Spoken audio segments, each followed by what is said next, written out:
പ്രിയപ്പെട്ടവരെ, ഈ വർഷം കോട്ടയം ജില്ലയിൽ റംബൂട്ടാൻ വളരെയധികം ഉണ്ട്. നെറ്റിടാൻ ആളെ കിട്ടുന്നില്ല, നെറ്റ് കിട്ടാനില്ല എന്നൊക്കെയാണ് എല്ലാവരും പറയുന്നത്.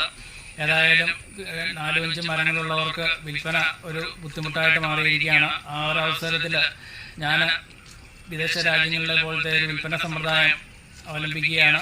നിങ്ങൾക്ക് എൻ്റെ തോട്ടത്തിലേക്ക് കടന്നു വന്ന് ഇഷ്ടമുള്ള റംബൂട്ടാൻ ഏറ്റവും നല്ലത് നോക്കി തിരഞ്ഞെടുക്കാവുന്നതാണ്, പറിക്കാവുന്നതാണ്. കൂടാതെ യാതൊരു വിഷാംശവും കീടനാശിനിയോ തളിക്കാത്ത 100% ഗ്യാരണ്ടിയുള്ള റംബൂട്ടാനാണ് ഈ പഴുത്ത് നിൽക്കുന്നതല്ല. എൻ്റെ നമ്പർ 9387620871. പാലായിൽ റംബൂട്ടാൻ എത്തിച്ചു തരേണ്ടവർക്ക് അതിനുള്ള സംവിധാനം ചെയ്യുന്നതാണ്. അപ്പോൾ ആവശ്യക്കാരെ വിളിക്കുക. നിങ്ങൾ ഫാമിലിയായിട്ട് വന്ന് ഇതൊക്കെ എന്താണെന്നും ഇതിൻ്റെ എങ്ങനെയാണ് ഇത് കൃഷി ചെയ്യുന്നതെന്നൊക്കെ അവരെയും മനസ്സിലാക്കുക. അവർക്കും ഭൂമിയോടൊരു അറ്റാച്ച്മെൻ്റ് ഉണ്ടാകട്ടെ. എല്ലാവർക്കും